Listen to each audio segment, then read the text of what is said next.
Good morning to you, Clive, and good morning to all who are listening to Radio Land and on social media.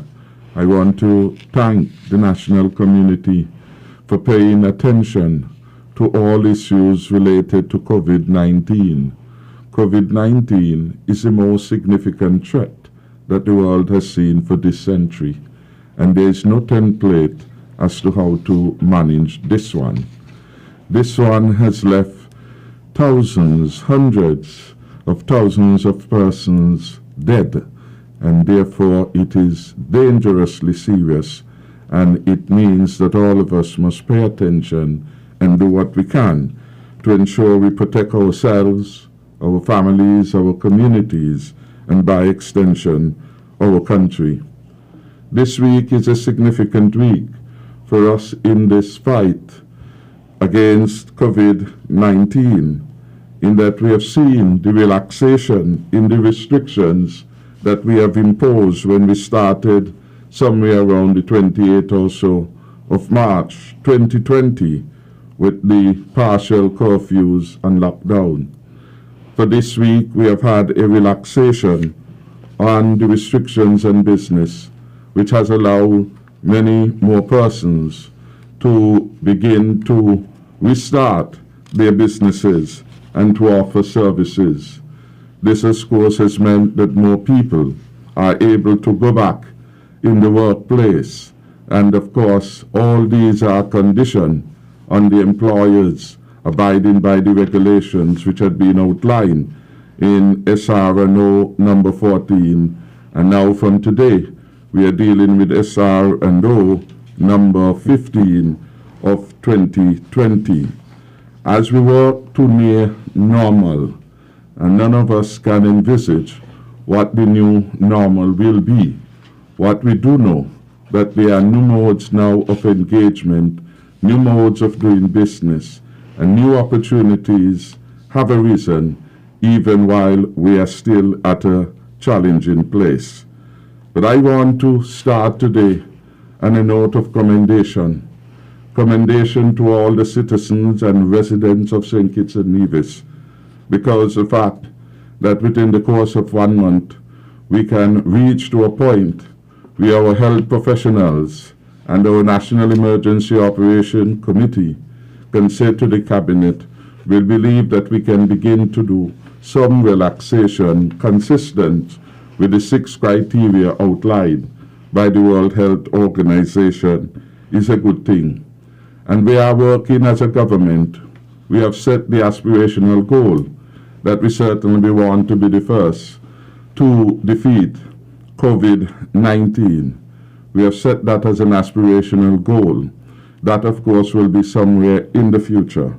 What we know is that we are working a consistent plan to keep the people of St. Kitts and Nevis safe. Safe from COVID-19. Safe from the temptations that they can endanger themselves and others by not complying with the health advice. So far, so good. More and more persons are wearing the mask, notwithstanding the discomfort, and that certainly is a good thing. It is one of those new modes of dress, of attire, of going about one's daily routine that must now become vogue as we attempt to fight COVID-19 and to relax restrictions on movement as we did on Monday and on Tuesday, and then on Thursday and Friday, and as we shall do next week, on Monday and Tuesday, relaxation of the restrictions, no zoning, people will be free to move from one corner to the other. Of course, in the night, we will have the night curfew, and on the weekend, we will have the lockdown, largely to protect people.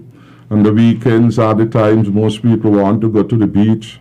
Most people lay down their hair, as we would say in local parlance, and they do things that could be disruptive to good order and to the containment of the transmission of the virus. Our frontline people, of course, have to be commended, and I want to commend all of them. And without doing too much names, the Ministry of Health has led this effort, supported strongly by the Ministry of National Security, which embodies our police, our defense force, our immigration, and of course extended into the Ministry of Finance with our Customs Department. Interestingly, our Controller of Customs is heading the task force that deals with the quarantine and isolation of individuals. I say that because who would imagine that the Ministry of Finance to Customs would have been at the front line, save Terry. Adams would remind us that customs deal with border control, and so they always would be at the forefront. But it also speaks to the all-of-government approach that has brought us to this far, and I want to thank all who have made that contribution.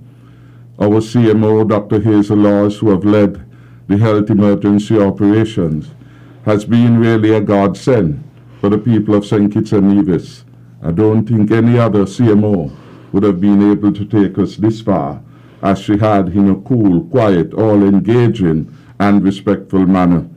And equally, she is ably supported by one of our best-known medical practitioners, Dr. Cameron Wilkinson, and the rest of the team. I commend them. With me today is Mr. Abdia Samuel, and I must commend him. He has come with a background of service, and of course, he had always been engaged in protecting people from harm, where he served for many years at the fire department in a leadership role, had been in several courses dealing with disaster management, and now he heads the NEOC, and that has been a fantastic experience of mobilizing and igniting the all-of-government support.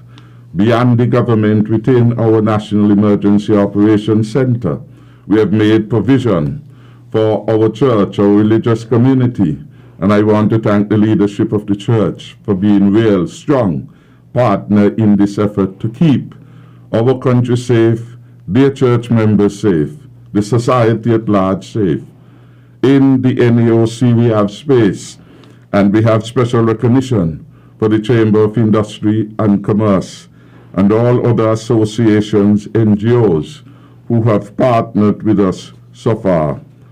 Finally, on my list of those to thank, and the entire nation I thank, of course, because they all have been going through this sacrifice, understanding that a sacrifice like this comes once in a moment, and then we have a defining moment of a new history, which we must create and which we must make an excellent one for the generation after us to honor our work.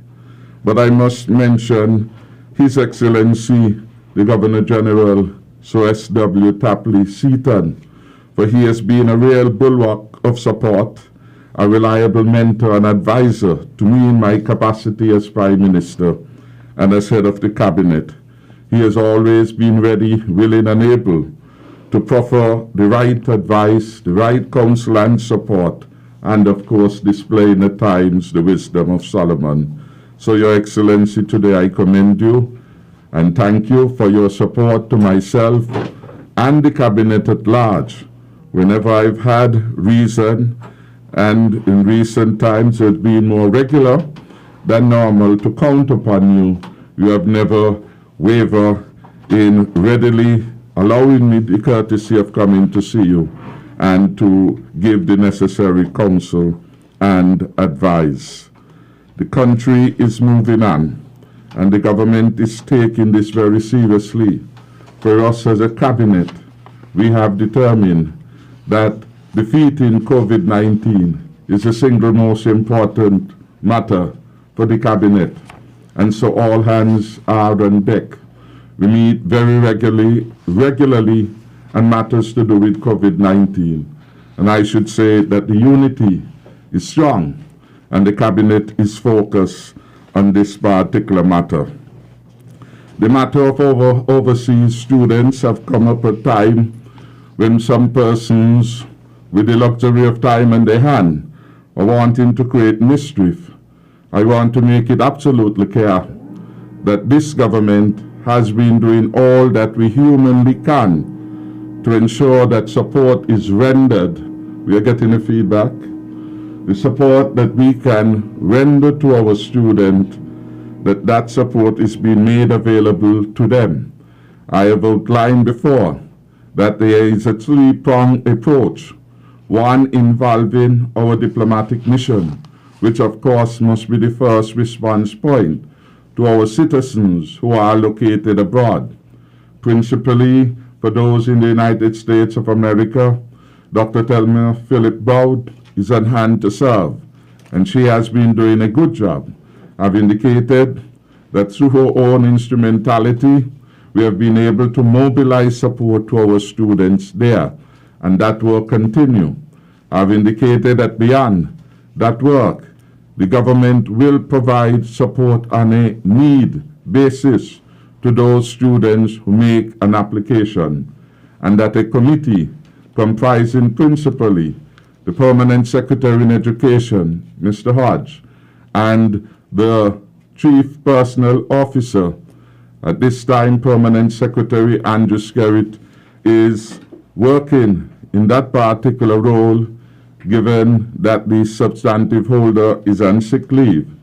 The board will make assessment and determine the level of the grant support that will be accorded to each student.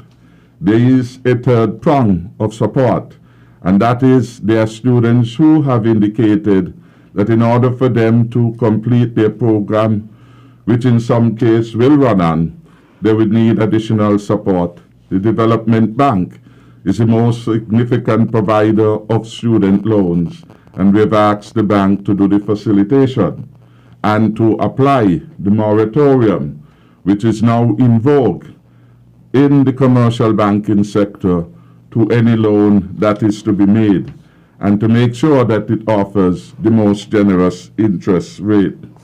In terms of students coming back home, that of course is a challenge for students, for any citizen or any person outside of their jurisdiction. Truth is, almost every country has closed their port to normal traffic, save for cargo, save for emergency supplies, etc. And that of course means that our students will undergo the necessary consequences of that. I should say that we have been in contact, the Minister of Education, with the personalities at LEAP to see whether charters could be made available to assist us in this regard. And I am assured that the Minister of Education is doing what is necessary. I myself have spoken to Prime Minister Gaston Brown on this matter on more than one occasion, and so that matter is well covered. I want to note the mischief in a recent report which indicated that the government of Antigua, in contrast to us, had moved to bring home the students. Truth be told, the students who have come have had to pay, or their families have had to pay, to get themselves out of Jamaica. And so there is this unnecessary distraction in relation to minor matters. If it was something that could be done at the click of the finger, certainly would have been done. We are living in new realities, and so we are working on that matter. We have given good advice and have heard from our diplomatic personalities in Cuba and elsewhere with regard to the situation of students there. And I want to make it very clear. Students everywhere will suffer difficulty. And for those who are abroad, it might be even more because they are somewhat alone. But their situation is not unlike that of other persons everywhere. These are abnormal times, and therefore persons are going to have to endure for a while some measure of inconvenience. It makes them stronger ultimately in the end. And so we are asking our students to persevere. The government certainly is there and will always be there for all of our citizens and nationals, but we have to deal with the unique realities which we now face and which we are attempting to address. In closing, I would say that we have come this far because we have been able to work together. The government has been able to mobilize the support of every significant actor within the country, bringing them aboard, creating space to hear them, taking their suggestions which we find applicable on board, and working where there are other suggestions to see how those can work to the benefit of the people of St. Kitts and Nevis. We welcome everyone, and I've said that we have proper structures. We have the structure of the health emergency operations sector. So if someone wants to contribute in the area of health, you can contact the Minister of Health. You can contact the Permanent Secretary in the Ministry of Health. You can contact, of course, the Chief Medical Officer or the Medical Chief of Staff, and they will be able to advise what is the best place in which you can be of service. If you are not a health practitioner and you have other interests, the broader body is the NEOC, and Mr. Abdir Samuel, who is here with me, is the man in charge of that, and he can direct you as to the area in which you can be of assistance. Finally, in that regard, we are going to make special reach out to the Hispanic community. We have had a number of volunteers, and I want, without naming them, to commend them to that. We have also set up a special task force at the National Emergency Operations Center, and the job of that task force will be to go and to visit business, to help them get their business ready in terms of the requirement of social distancing, in terms of the need for a more sanitary environment to be available to their customers, and to work with them, because we want to help as many persons as we can to get their establishments right to do business again. So I want to end in commending Mr. Abdir Samuel for overseeing the work at the NEOC, and the country owes a debt of gratitude to you, sir, to your able staff, and in particular, we are so proud that our daily briefing has really become a model. Even our citizens abroad would say to us that they do listen to these, they pay particular attention, and happy that they are regular and they are happening every day. Again, with that kind of work and commitment, all of us are inspired by your work, your delivery, your sacrifice. So may God continue to bless you as he bless all of us in St. Kitts and Nevis. And let us work together to defeat COVID-19. COVID-19 knows no party, knows no color, knows whether you're a large or small business, knows no radio station. It is affecting all of us in like measure. And we have to collectively come together, put aside the narrow partisan political interests, and work with the government that is mandated to keep the country safe.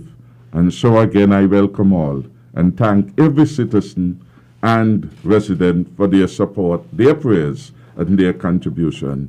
Thank you.